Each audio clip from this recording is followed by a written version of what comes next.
So let's shoot the shit, shall we? I don't really know what's going on right now in my mental state. Just knocked out a bottle of Johnny Walker Red in 24 hours. Which, I know, don't blame yourself, but hold yourself accountable, right? It's pretty hot. Decided to make myself some tea to hopefully push me in the right direction to have a good day tomorrow. Which means today was probably not the best day, as I just stated. 24 hours, Johnny Walker Red.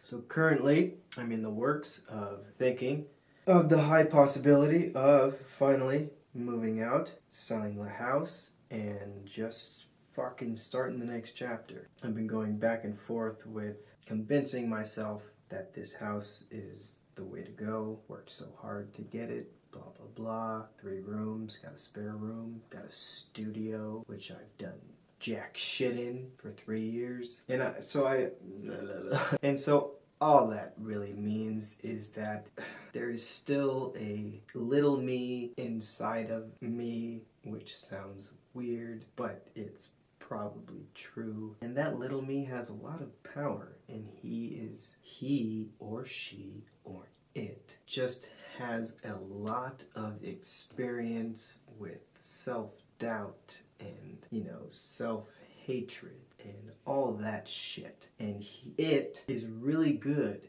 at thought processes that lead me to isolation and lead me to loneliness and lead me to a type of depression that I am fucking comfortable with. I am so comfortable with. And I am fighting that with some conscious thoughts of, hey, you need some fucking change, dude. Like nothing is going to change when you isolate yourself and you stay alone and only have your thoughts to go off of. Even though you may think that that leads to genius because you are inspired by these people who you assume are by themselves and assume that they're going through the same things as you, but they're not. Those assumptions are just, like I said, that little thing inside you that is so comfortable and so used to these thoughts, and it's just no longer going to be my choice. And that is where the power is. It's in the choice. It's in the conscious effort to know that some things have to be sacrificed. And to be sacrificed now is going to be my house. And that sentence makes no sense. I am going to have to sacrifice the ownership of owning my own house and having a lot of space and a lot of room to do things that I am not doing. And I just think it's time to force myself to be around people. And so I have a prospect in mind. I will be moving into a pretty big house, which I've visited before, with 3 people, in which I all feel are very beautiful people. And as much as I can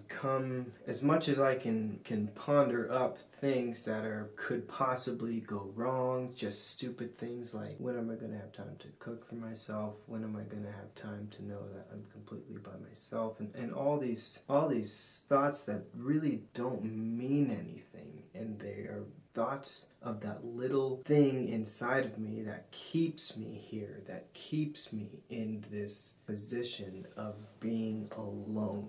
And I just feel I'm getting closer and closer to conquering that. Again, it could be another month or maybe even 2 away from that, and within those 2 months, who knows what could happen. I could continue to trick myself into thinking that staying here is the best option for me. Even though I can sit here consciously, although I've had a lot of Johnny Walker Red, but I can sit here and say that it's probably not best to stay here alone. And I haven't made the effort to reach out for a roommate, and I haven't made the effort to fix the things around this house, which I feel would make it better and more comfortable. And so in that sense, I'm aware that I'm choosing this isolation and I'm choosing to remain miserable. And so, yeah, there's other things that are going on, like That's an annoying fucking way to drink. Slurping your shit. Who slurps their shit? It's hot, but just fucking knock it out. Like, you chose a hot drink, drink it. Much better. Like I just thought, the opportunity to do this in a house alone will be sacrificed. Like I mean, I haven't lived in the house yet, obviously, and maybe there will be a place and time where I'll be alone and comfortable enough to do this, but maybe there won't be. And I don't want to think about, all the things that don't mean anything, like, oh, well, you didn't take advantage of having your own house, blah, blah, blah. Like, fuck. Like, it's not over. I could commit myself to 6 months somewhere else, sell the house, and I have a lot of equity in the house, which will help me financially, and take that for what it's worth and move the fuck on. Live somewhere else for 6 months around people, work on yourself, use the fact that you're going to be around people to hold yourself more accountable than you have alone. And, do that. I got pissed the other day because the dude I'm working for, I'm assuming, is taking ownership for content that I've created. And yes, he pays me what I feel is garbage money, but he pays me to create content for his channel. But I went and I uploaded that content, because I'm the creator, on another social media platform, which you can earn something called AMP, which is a cryptocurrency. I've earned not lots, but one of the videos I made earned quite a significant amount of AMP. And I come to find out that someone else, which I assume is him or someone else in his group, has taken ownership of that video, and all my AMP is gone. And it really, really, really bothered me, because I am the content creator. And so I spoke to my sister. She gave me some good advice as to what to say. She actually wrote out exactly what to say, and I sent that to him. And I just don't think we hit a middle ground. And it sucks, because I've put a lot of time and a lot of effort into thinking that that's the next thing. And it was for, 5 months. Fuck. Like, when I look back, god damn, I've been making videos for him for 5 months. I probably made over 60 videos, which, where the fuck did that come from? Like, I don't even know. And so, you know what? That was a learning experience. And I learned that I am more valuable than I think. And I am more valuable than the company I chose to make videos for treats me. And it's gonna be hard, because I use that to work less at the restaurant, in which I don't like to go to. And so I was enjoying not having to work there more than 2 days a week, maybe 3. But now it seems I'm gonna have to at least work 3 or 4. But, I've always wanted to start something from the ground up, and I was seduced by this guy's platform that he already had. He already had, like I said, 7,000 subscribers, got it to 11,000. It's just nice to know that some people were watching, and everything else I've created, it's practically no one is watching. But then again, I've never put in the amount of consistency that I put into him. And I think that was enforced by the fact that I knew I was getting paid. So it was nice to be getting paid to create content that had a bigger platform than I've ever had. But again, I think that was just a seduction, because I'm not happy. Because the content that I create is not really mine, because I put it on someone else's platform, and I don't know. I don't know what to do. I don't know what to do, because I can't afford. I definitely can't afford to stay in this house and stop making the videos in which I was being paid for and continue to work just the 3 or 4 days. I can't afford that. I probably can get away with just working 4 days and not doing any of the video work that I was, and be able to move, pay less for rent, and sell the house and have some savings. I can do that, and it's okay to say that I'll miss the house, and I'll miss the opportunity, that I feel I gave to myself.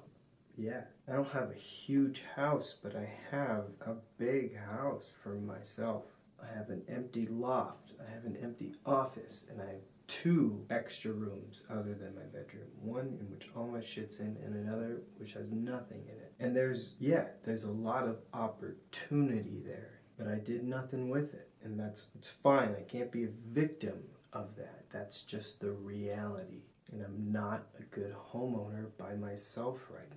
And as much as it's nice to have all this, it doesn't mean that I won't ever have it again or that I can't start over. Because, I mean, at the end of the day, my goal is to get out of this city. And so the first step in that is to sell the house. Yeah, I could rent it out. And theoretically, that's great to own a home here, rent it out, make money, blah, blah, blah. But realistically, that doesn't really work out because the money I would make, say I rent it out for $200-300 extra than what I pay, I can't spend that. That's not money I can spend because that needs to realistically go to an account, a responsible account in case something goes wrong with the house, because that's what a homeowner does. He has to fix shit. And I don't like this area. I live in the east side and it's not.